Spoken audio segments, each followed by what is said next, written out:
big part of why I started this was to just have some real conversations with real people so other people could... Oh. Are you going into labor? No. No, so I was late because my neighbor is. Oh, what? She's going into labor. What's up, everybody? Welcome to the Dad Diary. I'm your host, Danny Jordan. Thank you again for tuning into the show. So appreciate all of you guys watching, as you always do. I'm back here again, New York City, Midtown, at my friend Patrick's apartment. I am so thrilled to have this individual joining me today on the Dad Diary. This is somebody that I admired when they were on stage, and I gotta be honest, I've never really been nervous about interviewing anyone on the Dad Diary, but this person is making me a little bit nervous. She's waving at me saying that I shouldn't be nervous, but I am. I've never interviewed a Broadway star before, so this is thrilling. So please welcome to the Dad Diary, Lindsay. Hello. Kara. Let's get you all mic'd up here. Oh my god. I would say let's go up your shirt, but you've got something up there. Yeah, I'll just go up this. And that something is a baby. Yeah. In case you were curious.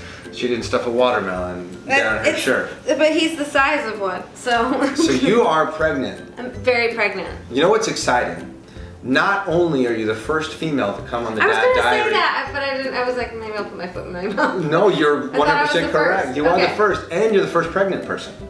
Oh. Would you believe that? My the goodness, first woman so many and firsts. and the first Broadway star. I'm not. Thank you. Are you Very kidding sweet. me? Kara, if you guys are fans of musical theater, you know Kara from Newsies, from Wicked, from Beautiful. I mean, come on. Thank you. Not That's only very did you sweet. do the Broadway production Newsies, but you got to go to LA I know, that was really fun. and do the production that was broadcast in theaters all around the world. So nuts. I'm sure you could probably go stream it somewhere. I just right saw now. a picture from that on the way here, and somebody posted on Instagram, and I was like, God, my waist was so small. Well, you didn't have a baby. Did not, but you just forget because you're growing for 9 months. You're Right. like, what did I look like before? And then because it just becomes the normal. Yeah, it does. Because it's not getting smaller, it's just continually growing, Yeah. and you don't think about, oh, I used to be smaller, You're just like, oh, I'm just getting I just used to getting have bigger. a waist. Yeah. You'll have it again. Right, It's there. totally. It's just serving a different purpose right now. Absolutely. It's holding up your Maternity little boy. pants are the best. Believe me, I They wear them every go day. all the way up to here. That's They're brilliant. stretchy, and it's like the most comfortable thing in My wife forever. rocked maternity pants like For a rock months star. after. I think she wore them for a little bit after. Yep. And then I think she was excited to make the transition back to no longer wearing maternity pants. So Yeah. then they got packed up into a tub and they're in our garage. Right, for Some- just in case. Just in case. And we would love to have another. But I'm so grateful that you're here today. Thank you. You are pregnant. You're very pregnant. Yeah, we have less than 4 weeks. How does it feel? Crazy. I like that you took a breath. Like, yeah, well, it's just it starts. There's so much that you want to get done, Right. before, and we haven't even built the crib yet. We have a bassinet though, and that's really what he'll be in for the. Do you have your go bag ready just in No. case? Oh. Don't have a go bag. We have the car seat and base ready. Okay. But that's really it. We have the nursery area done, Right. but we have to do a few You got some things to get done. Yeah. The So go bag is interesting because have you gone through like all the birthing classes We and the just baby did, care yeah. stuff, and how was that? that made it very real. Every little milestone makes it real. The tour of the hospital, and then the 2 birthing classes through the hospital that were 2 hours each, and it's with a nurse. And it was so informative, and it's so much information that they throw at you, Yeah. which is great, and we learned so much. But it makes it exciting Yeah. and real, and I get like, oh gosh, it's hard to like know what to compare it to, but like I get excited and scared. Is it like an opening night sort of I feeling? want to compare maybe? it to that, but it's like then you're also involving your body and like Right. what your body's gonna go through, and you have no idea. It is an What's gonna interesting sort of happen. parallel. I honestly hadn't thought about this to this moment of like the journey that you go on with a show. Yeah. That it starts as this little nugget. It's a and baby. Yeah, and it grows and it grows and it grows, Yeah. and then you sort of birth it to the world In front of on everybody. opening night, and you're like, how's this gonna go? I Right. guess we'll just see. How much of I feel like the classes or the conversations have to do with like being pregnant, having a baby. and very few talk about being parents.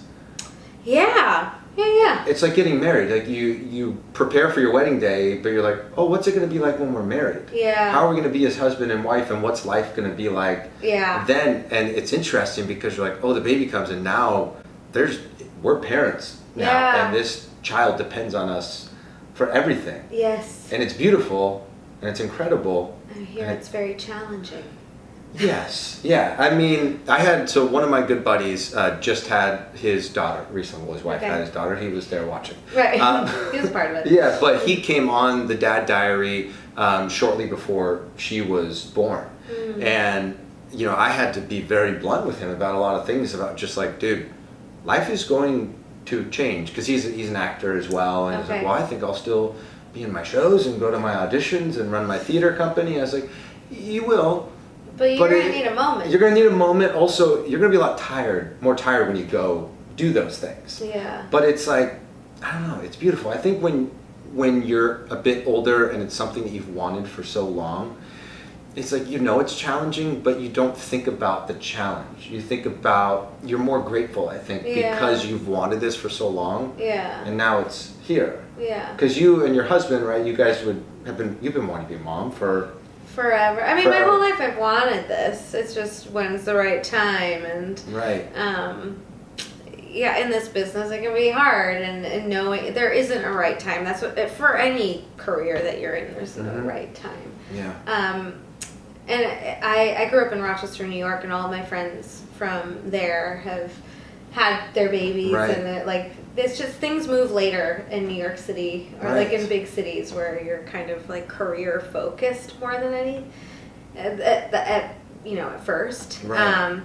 But yeah, we always wanted to have kids, and I kind of thought that once we had kids, like I would have to take a moment and like maybe take a break from the business, just because it's so hard to audition, and like you have to let your body change for a year, 2 years, maybe forever. You just never know. Right. And I didn't know if I was ready for that. You kind of just have to be at peace with it and let it go and figure out what's important to you. You know, like if tomorrow wasn't promised, what do you wish you had? And I think family's always been the most important thing to me, and it's just such a miracle. And Isn't it incredible? It's such a miracle. And I mean, I told you that I have PCOS, and we could talk about that. Yes, you did tell me. So Kara, before we jumped on here today, said, I have PCOS.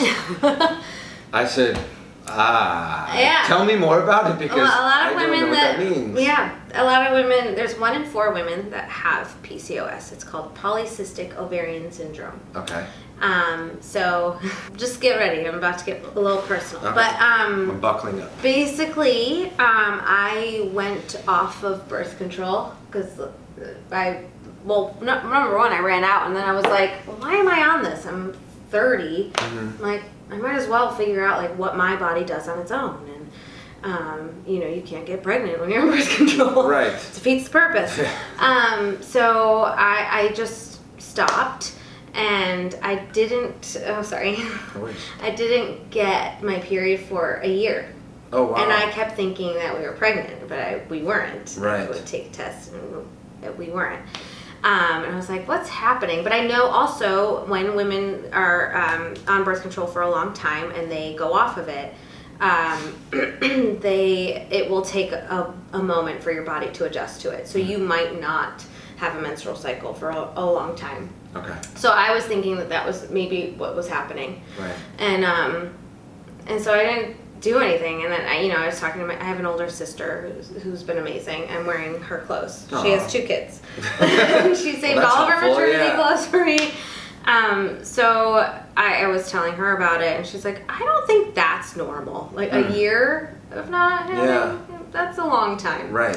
And I was like, oh, okay, I guess I should say something. So I told my OBGYN, and she's like, let's do some blood work and see what's going on. And she saw my levels were off, and she's like, these levels of hormones are signs of PCOS. So I had to do an ultrasound of my ovaries. Okay. to determine that. And basically what happens with PCOS, it's a hormonal imbalance. So one of your hormones is off, which offsets all the rest. And that's not something you develop, that's just something that you're born with? It's hard to tell. It's hard to know. Hypothyroidism runs in my family, and that's a hormonal imbalance. So she was kind of deducing that maybe that's how it's manifesting in my body right now. Right. Because I'll probably at some point be diagnosed with hypothyroidism, because it runs in my family. Okay. So she was like, maybe that's kind of what's happening right now, or who knows? It's so hormones are weird. So they determined that that's what I have, and she gave me A, B, and C to, like she said, the cure, not cure, but things that will help with symptoms, because when you don't have those hormones, I started to feel crazy. Really? Like how so? Your hair kind of falls out a little bit. Wow. When you don't get you don't feel like a woman. It's weird. Like you don't go through the normal cycle. My energy was really low. I felt a little emotional. And that had never happened before in your life? Like no. Before you went on birth control? Or? Well, I was in college when I went on birth control. Right. So that was like, I was on it for, I think I was on it for 10 years. Okay. Have they done any 18, studies I think, that potentially connect birth control to PCOS? Well, that's what I thought, and that's what some people think, but no, I mean, doctors say it's not linked, so it's hard to know. But basically, what happens, because the hormones are all off, when you release an egg, that's how the egg releases, and then you have your menstrual cycle. Right. But I would release an egg. Anybody with PCOS, you release it, or it doesn't actually release from the ovary. That's basically what was happening. Okay. Like it would never release. So once I was diagnosed and trying to understand what this was, there's so much information online. I mean, you Google anything and you're like, it's just so overwhelming. So taking each bit of information with a grain of salt. A lot of it was linked to insulin, so I tried. Well, first, the doctor she said birth control helps with that, because you will at least get a period. And then I was like, well, I don't want to do that. Mm-hmm. And the second thing was metformin. Okay.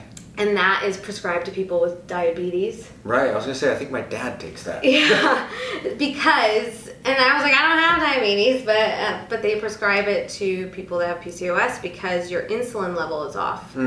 So that regulates that, which then will regulate everything else after that, and then you'll have a normal cycle. Okay. But I didn't want to do that. I didn't feel like we needed to rush into having a family. I was 30, and I was like, I'm okay. Like, well, let's try and just figure out what's going on. You're in the middle of your career. You've probably dreamed of being on Broadway for a long time, and because you made your debut in Newsies in what, 2012? 2012, yeah. Yeah, because I remember I saw the show.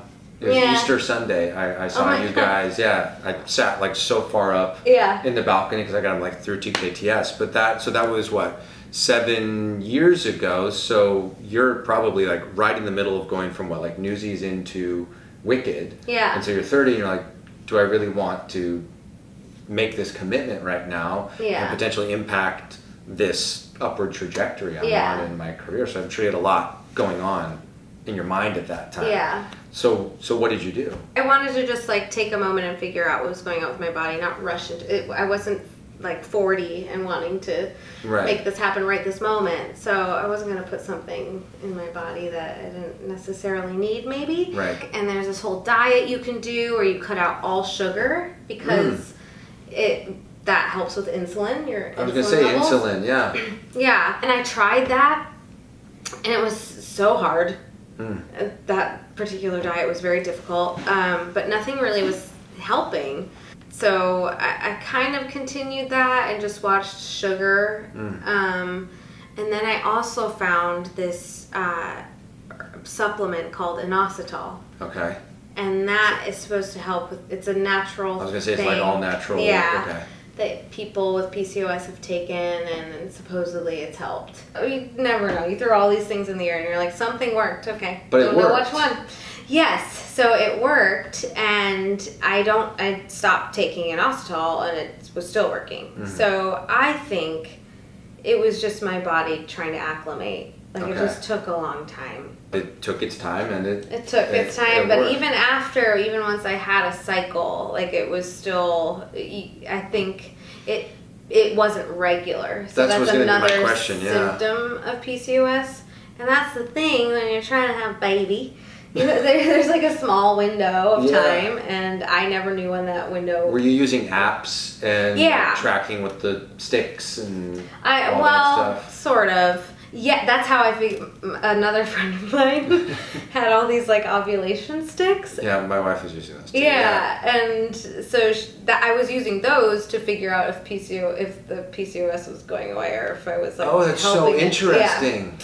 Because you could see your hormone levels changing via the smiley faces. Exactly. I don't know if that's the one you had, but Lynn's was like an open circle, smiley face, and then like blinking smiling face meant like, now's the time. Oh, that's cool. Yeah. You had like some emojis and shit. Yeah, it was all emojis. Yeah, and there was like, there was a poop emoji. And I didn't know what that one meant.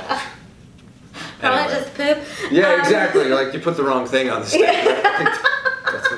Anyway, this is awkward. The trainer's coming off the tracks very quickly here. But it was just the lines, basically. Okay. And there's certain signs that you are ovulating, and I never knew those.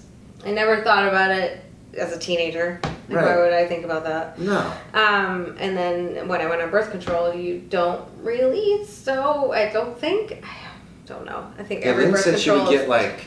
I feel like she said she would get like pains or something. Yeah, when there's she's lots like, of different things. I'm releasing right now. Yeah, you get like a spike of energy. It's interesting. It's so amazing.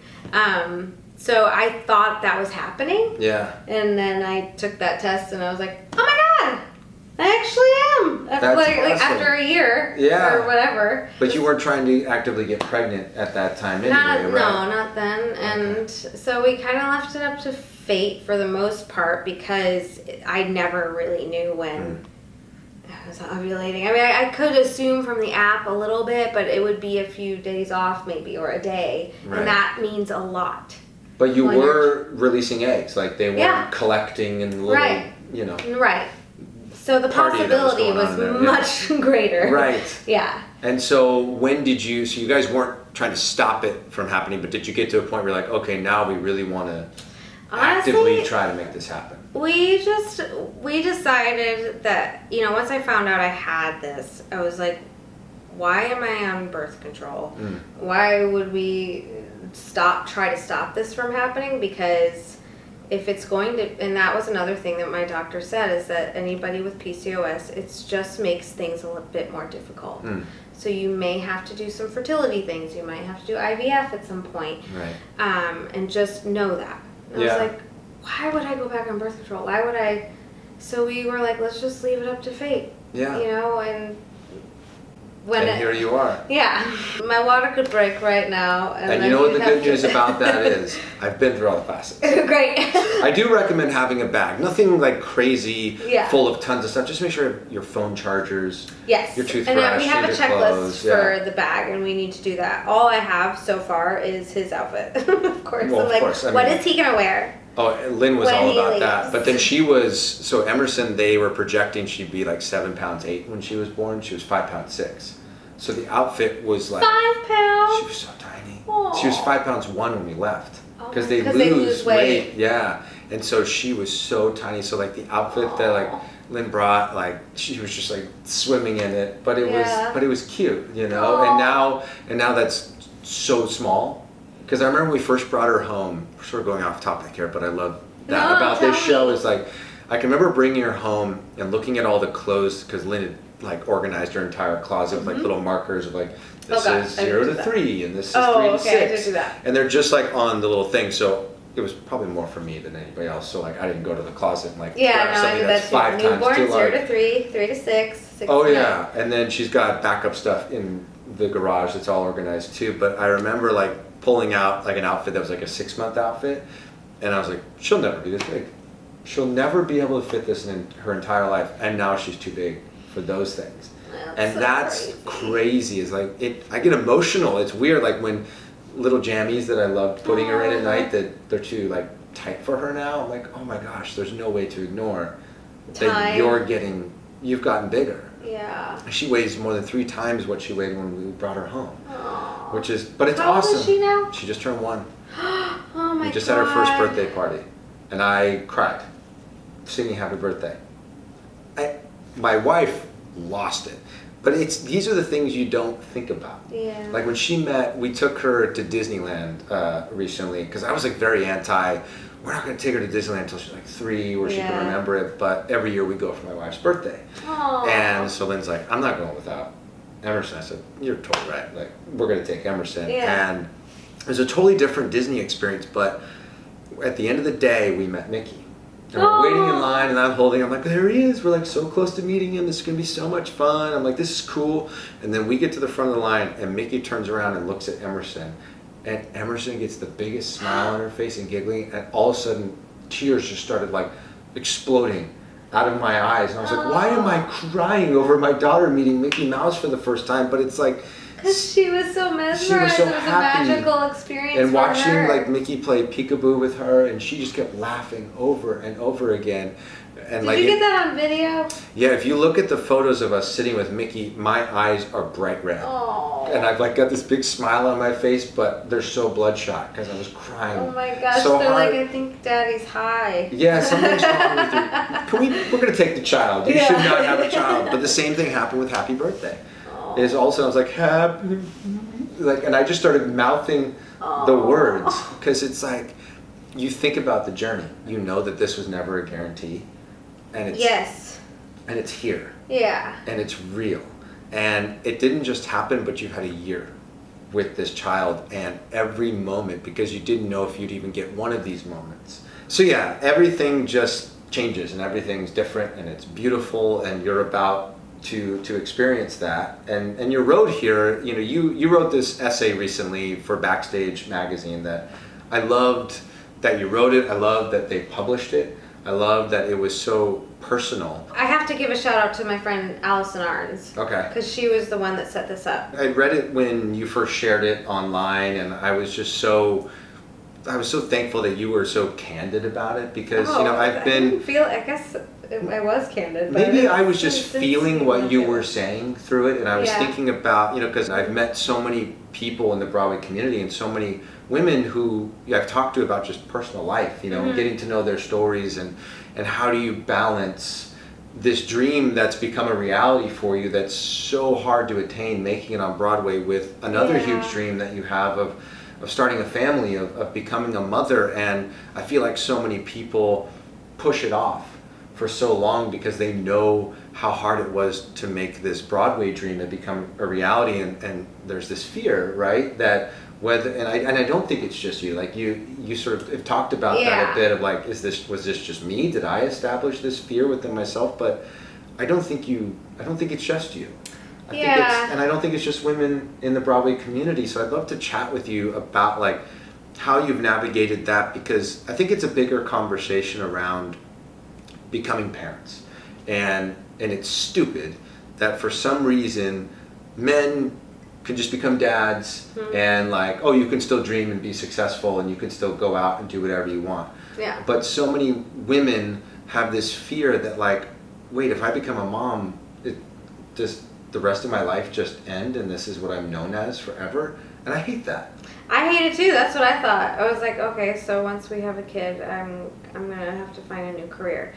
And I have looked into so many things. Being completely honest, I've like, what else could I do? I have no skills. Like since you got pregnant or even before? No, way before. Oh, okay. Like planning, you know, in my mind, I'm like, what could I do when I have to leave the business because I'm having a baby? And the fact that you even had to think about that. I know, but this is, again, like these are my own fears that I'm putting on myself. But like you said, it's not just me. And I think it comes from a lot of things. So much of this business is image.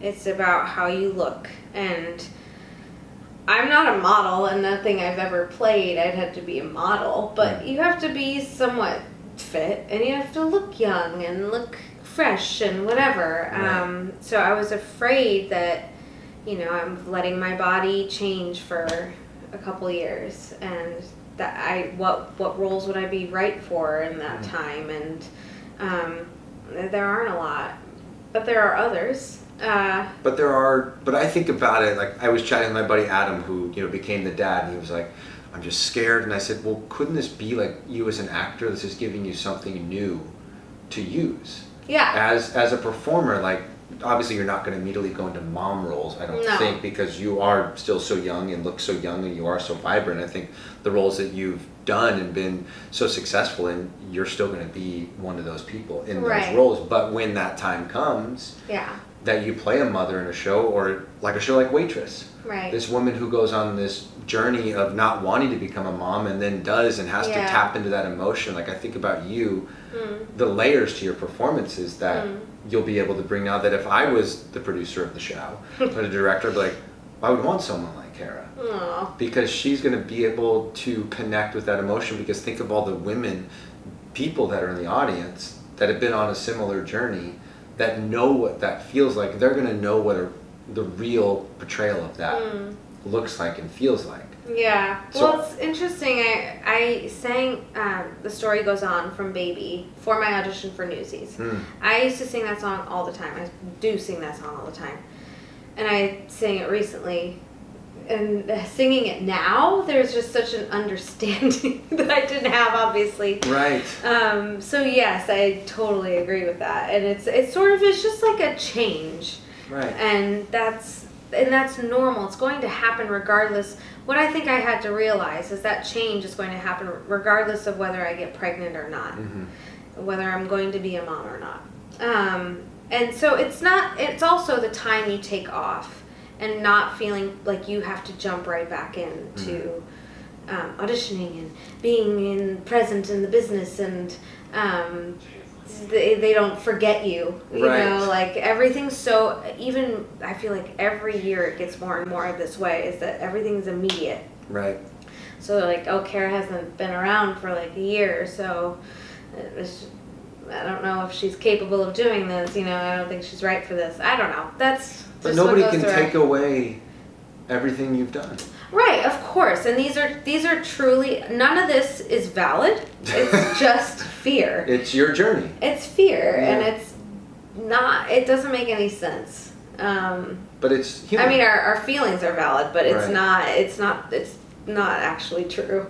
So, and honestly, I really have to like thank my manager and agent that like, they've seen their own clients through all of this, and there is a season where you kind of shift into new things, and but it's all normal, or you don't, and you're still right for like young ingenue things. It really just depends on the person, and they were so encouraging. And I think I said in that backstage essay, I was so afraid of. So I found out the morning of my first rehearsal going back into Beautiful. And obviously this was a surprise for us because we've left it up to fate, but it's been fate for a while. And like, how many years had it? I think probably 2 to 3. It's like on and off, but like, I haven't been on birth control since I was 30. Right, but you're more accustomed to I'm not pregnant than all of a sudden I am. Exactly. Yeah. Absolutely. And there's so many times where I was like, I think I might be. And it's like, just PMS. and that's a journey in and of itself. Because you're like, I'm excited, but also now it's real. But now it's real and I'm terrified and maybe it's not the right time. Yeah. So finding that out that morning and you feel crazy. I felt hot, and there are all these signs, but it's very similar to PMS. Okay. And then I was supposed to go into rehearsal with the stage manager 4 hours later, and I told my husband that morning, and he was like, "What?" Freaking out. It's incredible. I wish I didn't have this feeling, but I mean, it's normal, I guess. I was terrified. I've wanted this for so long, and like my reaction was complete fear because I was starting this job. Right. And I was supposed to be in Beautiful for a year. Granted, it's closing in October. Mm-hmm. But I felt like I was letting them down or something. Mm. And they don't know my story. They don't know what I'm going through. But nothing had been said yet. Yeah. But I called my manager that evening while I was standing in the Spanx section of Macy's because I was like trying to figure out how I could like not show. I mean, nothing. It's a poppy seed at that point, exactly. so like nothing's showing. You had months. Yeah. But things changed right away. Yeah. That was obvious to me and the costume person. They were like, huh. So eventually I had to tell the costume people, and they kept it a secret. But that first day that I found out, I called my manager right away, and she's amazing, Michelle Cottrell. She's like a woman, so she gets it. And when I told her, and she was jumping up and down and like screaming and so excited, I was like, okay, yeah, I can celebrate now. I love that. Yeah, and I wish that wasn't my first reaction. Was just complete fear, but it was. And then every person we would tell. And the last ones that I was most afraid of telling were my bosses. You know, the producers at Beautiful and the stage manager and all of them. And they could not be more supportive. And I know they had been through this before. I just was like... You're like the second or third person in that role to get pregnant while in the show or in rehearsals to go to the show. And then 4 weeks later, the Cynthia understudy, Stephanie Martignetti... She got pregnant? Well, yeah. She went and told them. Oh my gosh. Yeah, so it was two of us. That's wild. Yeah. There's something about that role. Because it's not happening with anybody else in the show. No. It's just that role. Yeah. That's so wild. It is, it's crazy. Yeah. I mean, it makes sense in some ways because, like, that role and that building and that show, it's such a great, happy company. And it's so relaxing, and I don't know, maybe I think that has to do with it, like being in a happy place. Oh yeah, and just allowing your body. I wonder if that, you talk about the supplement that you were taking and the sugar and all that sort of thing. You almost start to wonder, like, could it have been also that you were like getting more comfortable with like your place in the industry and being a part of this show that really just has this beautiful company, like you're saying, that you were relaxed, that your body wasn't fighting anything, things that you don't think about because it's like on this molecular, like chemical level that we don't realize how our thoughts get into our bloodstream and all these sorts of things and how it impacts our cells that you just... It's so low stress. Yeah. And and telling them, they were so supportive and so sweet. How has pregnancy been for you? It's been great. There's a couple things. Everything changes, everything's, it's not your normal body. It's so crazy. Like, I see my reflection as I'm walking down the street. I'm like, oh my God. That's me. That's me. And there's a human. And people like stare at you. It's really interesting. Yeah. But there's this groundedness that comes with like pregnancy and being a mom that I haven't felt. Oh, sorry, I keep doing that. But I'm always like this. I'm a flighty kind of.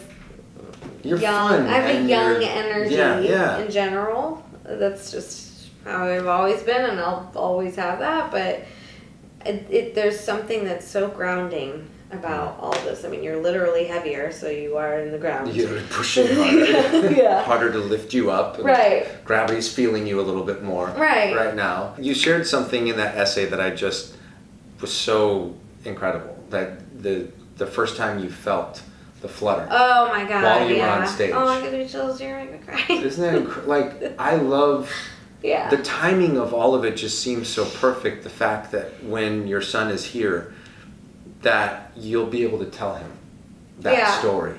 Oh God. Yeah. Was it the middle of a show or was it during? Yeah, it was during the show. And sweet Ben Jacoby, who played opposite me, he plays Barry Mann. I told him early on because I was feeling sick, and I was like, if I have to run off stage, you know why. Yeah. Improv. But he was playing Who Put the Bump and the Bump, the Bump, the Bump, Who Put the Ramp. He was playing that, and that's when I felt it. And I was like, And I was Kara, not Cynthia Weil in that moment. Have you played that song for him since? Well, I did a solo show at 54 Below, and I called it Pregnant AF. I love that. And it was really fun. It was like 50% torture just because, like, how do you breathe with all this? I didn't think about it until it was happening. I was like, this is hard. And then 50% pure joy. Yeah. Just, like, getting to share this. And I did this whole, like, beautiful medley explaining, like, the first moments of pregnancy and being on a Broadway stage and, like, doing what I love and feeling insane and amazing and just the secret. Like, I couldn't tell a lot of people yet. I could. Everybody does their own thing. Right. I waited because I wanted to make sure this was real. Right. Because there's that scary time. There is. But yeah, that was unbelievable. I'll get choked up thinking about it for you, but like this idea that your dream was to make it on Broadway as like, what do I want to do with my life? But you also had this other dream of becoming a mom and having a family, and you were afraid of like how that may impact your other dream, but then you got to have both at the same time. Putting it. Yeah. And that's at my show I asked Steph Martinetti, who was my cover at Beautiful, to sing with me, and also Katie Rose Clark to sing with me. We sang A Million Dreams because all three of us performed on a Broadway stage with our babies in our bellies. Oh my gosh. And it was, to me, like just I thought about how amazing that would be if I could one day perform while pregnant, but I was like, how could it possibly happen? Yeah. Like, what role could I do? I mean, Cynthia wasn't really the right role for it, but timing-wise, it worked out well because I could still be smallish or be normal size for that role. But it's just crazy to me that the three of us, I mean, there's so many, Laura Benanti, Audra McDonald, like, there are so many women that have done that. Right. And it's just so, I'm in awe of them. Right, but I think you and all of those amazing women are inspirations, not just to other women who are in theater or entertainment, but any women out there who are living their dream life in terms of what they want to do for their lives, whether they're a doctor or a pilot or whatever they're doing, and they're afraid of like not having that dream anymore to go have this other dream that you're showing them how possible it is. Yeah. And I think that's so incredibly inspiring. And I think it's important because, me having a daughter, I think about like, well, who are the people that I want her to be exposed to in her life that she can look to as examples, whether it's, adults or kids with, a disability or a difference, or incredibly just like badass women in the world. Like, I remember the first time I heard like the Beverly Bass song from Come From Away after we found out that Emerson was going to be a girl. And I was like, oh my gosh, she's hearing that song all the time, because I want her to hear stories about like women who were told they couldn't do this or were afraid just because of God knows what reason why they were afraid to try to pursue their dreams. Or I just want her to know every day of her life how capable she is, and also that I've realized that it's not my job to give her strength. It's my job to put her in positions for her to realize her strength, because she has to develop that on her own. And when I meet people like you and I hear your story and all these other women who are just doing everything, the script needs to be flipped, where hopefully as we continue to go on the my daughter and then her friends and then kids after her, that more and more that it's the same for everybody, whether you're male, female, a person of color or whatever your sexuality, that everybody feels like I can live my dream life no matter what, and that's part of why I do this, because I want to learn about other people's stories so Emerson can watch these videos someday, but also so that way I can get educated to be the best dad that I can be for her. And I think understanding as many people's stories as possible is critical, and hers will always be hers and it'll be unique, but I think to understand what other people have gone through and to hear like, oh, this was a struggle I faced and here's how I navigated it, and here's what worked for me, what my parents did that was helpful, and what they did that wasn't helpful, and that's why I'm so grateful for people like you who will live their truths and come out here and talk about it, because I know it's not easy.